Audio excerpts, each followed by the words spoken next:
See him a beast when you hear that sound like yeah, beat on the beat when you hear that sound like woo. Yeah, bitch and the champ only need one round like ha. Yeah, me, I'm a G-Ring, he in the sound like Mike Owens here. Today I'm joined by CJ Vergara, who returns to action, UFC San Antonio, facing Daniel da Silva. So, CJ, great to sit down and chat. How are things with you today?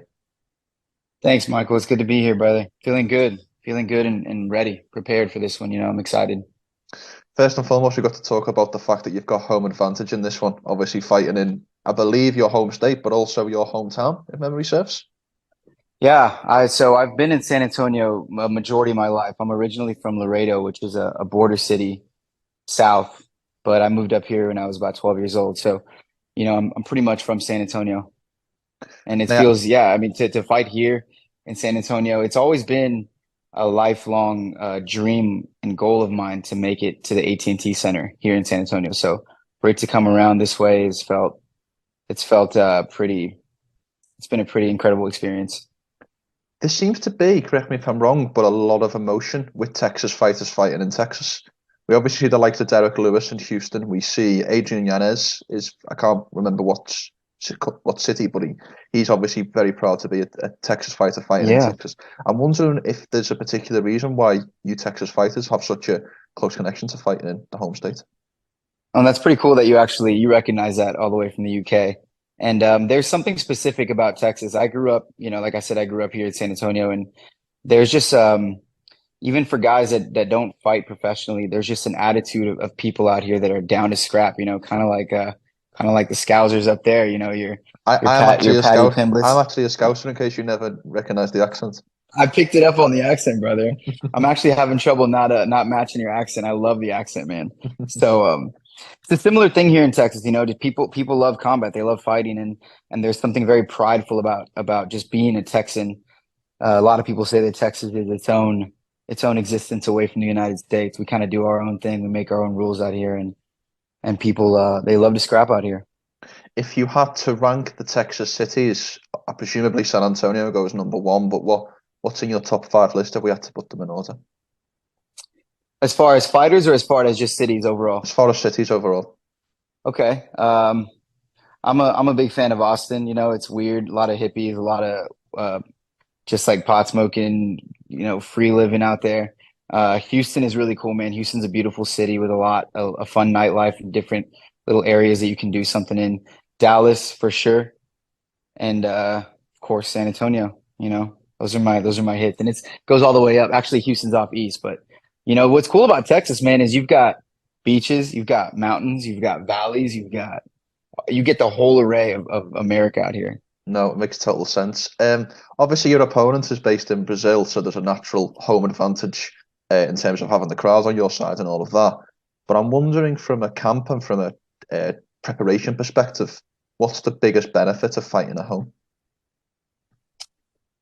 The lack of just the lack of travel, not having to spend a week making sure all of my things are in order and then flying out to a different time zone and just kind of being in the hotel situation. Of course, I'll still be in the hotel, but I have my team here. I have my Mm. camp here at home. So even during fight week, I can still go to class and train my weekly schedule up until the weigh-in. So just having all the resources from home available, I just feel so comfortable during this fight camp. I don't have to really prepare to go anywhere except down the road.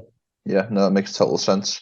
If we talk about your opponent, Daniel da Silva, what have you seen in him as a scout report? Give me your scout report on your upcoming opponent. I I admire his aggression. He's very aggressive. He's a fast starter. He's got some tricky attacks as far as his spinning attacks. He commits a lot to his punches, and he's just one of those shooto box guys where they go out there and they're gonna, when they do throw something, they're gonna throw it right at the target and they're not gonna hesitate. So he has a very forward style about him, and his jiu-jitsu is actually pretty good too. I tell people that if you look at it on paper, right, this should be my easiest fight because he's Mm. coming off of three losses by finish.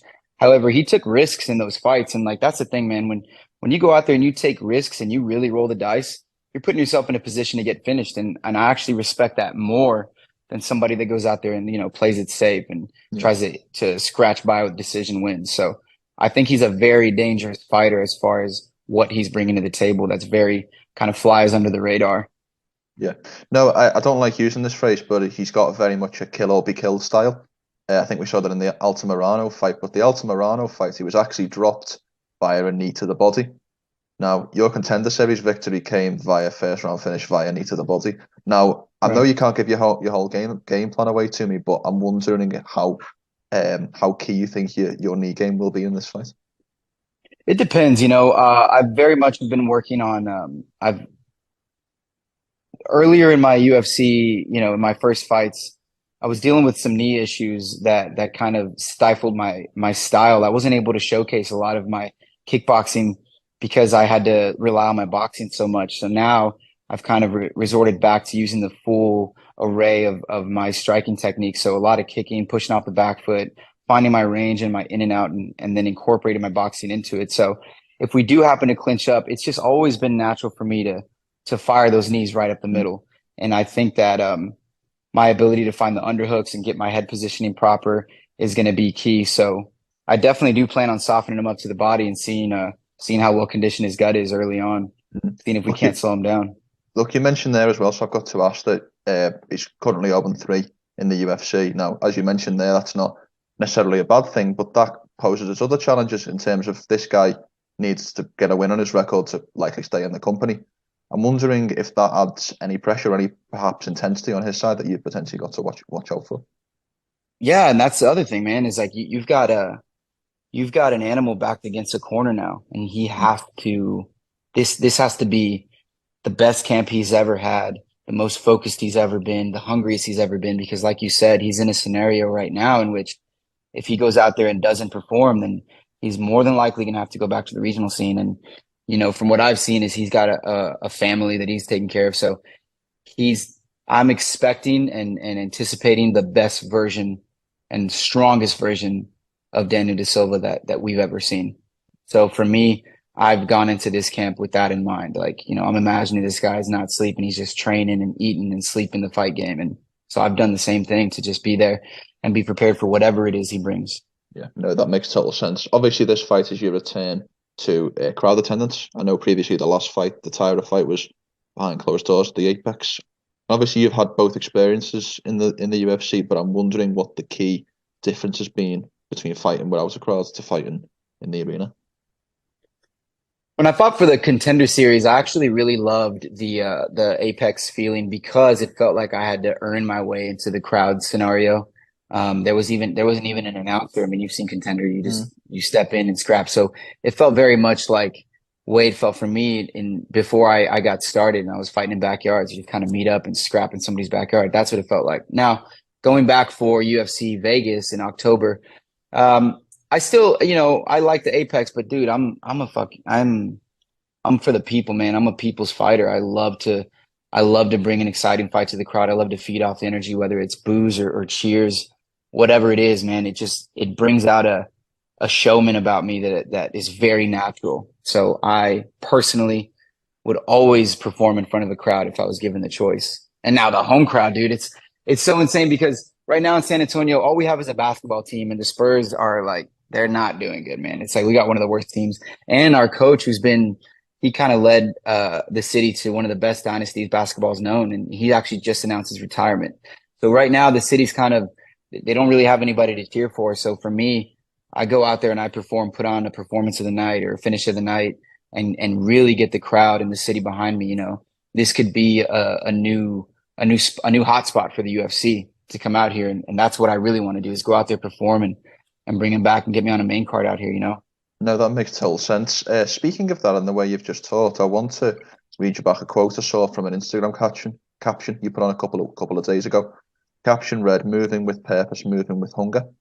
I'd just like you to give me a little bit of an explanation of what that quote means in relation to this current fight camp. Of course. So I've always operated from a very heart-heavy, passionate approach to fighting, and it's good. But what I've learned in I'm 31 now, as I'm a little bit older and more mature in the fight game.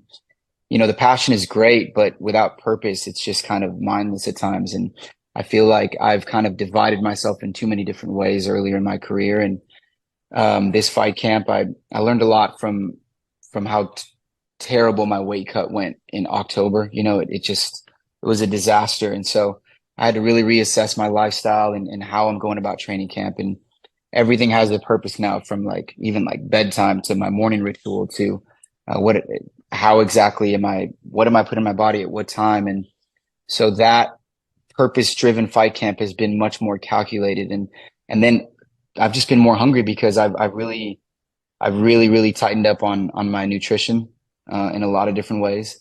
And so I'm constantly in a state of like slight hunger. And it's kind of made me, I've been very isolated this camp. I've been a little bit edgier than usual. And I've had to sacrifice a lot of the simple pleasures in life, like family and friends, just to be tuned into what the most important thing is for me right now, which is winning this fight by any means necessary. No, that makes total sense, and I appreciate you for your answer. I want to talk a little bit, talking about your Instagram. I was having a little bit of a look, and there's quite a few unique workouts on there, isn't there? I saw a couple of days ago you were using the push sleds. I've seen you doing bits with resistance bands. I've even seen you doing some form of yoga or some kind of plank routine in the sauna. I just want to know how important it is that you seem to be varying up your different forms of strength and conditioning and training as a whole in such different ways. Right. So, over the years, I've dabbled into yoga, resistance training, weightlifting, running, swimming, and I've kind of dialed into where, I have a very consistent strength and conditioning program. But this camp, I cut out weightlifting a little sooner than more times because I wanted to not withhold as much water. So I've really leaned out, and so spending a lot of time in the sauna, stretching. A lot more time. I actually hired a massage therapist that I've been working with at least once or twice a week, and that changed the game for me because I've just been so wound up, my muscles and everything from all the hard training. And so I just try to incorporate different ways to keep me excited about it. I think that sometimes people don't understand this, but dude, this training camp lifestyle, it can be so boring sometimes. You eat the same things, you do the same. You go to the gym and you're getting punched in the face again and again and the same training partners, and you're just like, damn, I'm bored, kind of. Yeah. So I try to mix it up, man.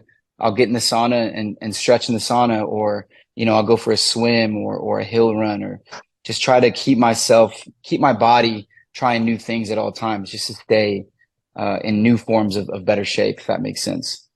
No, that makes total sense. Obviously the main event of your fight card, Chito Vera taking on Cory Sandhagen. I've got to ask you for a prediction for that fight. Previously booked for the 18th of February, memory serves, but then moved to fight in the crowd. Just give me your prediction for that. I'm so excited about that fight. Holy shit. Dude, and I was like bummed out about the card because, I mean, don't get me wrong, I love Holly Holmes and stuff, and I love the card they put together, but they didn't have like that marquee fight. And I'm like, is this gonna be like a bit of a wash in the eyes of like the true fans? And I saw that Chito and Sandhagen were scheduled to fight at the Apex, and I'm like, why would you guys do that to the fans? So when they announced that, I was like, it's perfect because Chito's gonna bring that Latino crowd. He's Ecuadorian, so oh man, if you put a gun in my head and told me I had to pick someone, I'm gonna pick Chito in either a round 4 finish or a decision. I think that his slow start might get him in a couple bad positions of the jiu-jitsu in the early rounds, but he'll be able to survive. I think his jiu-jitsu is, more than enough to survive Sandhagen's attacks.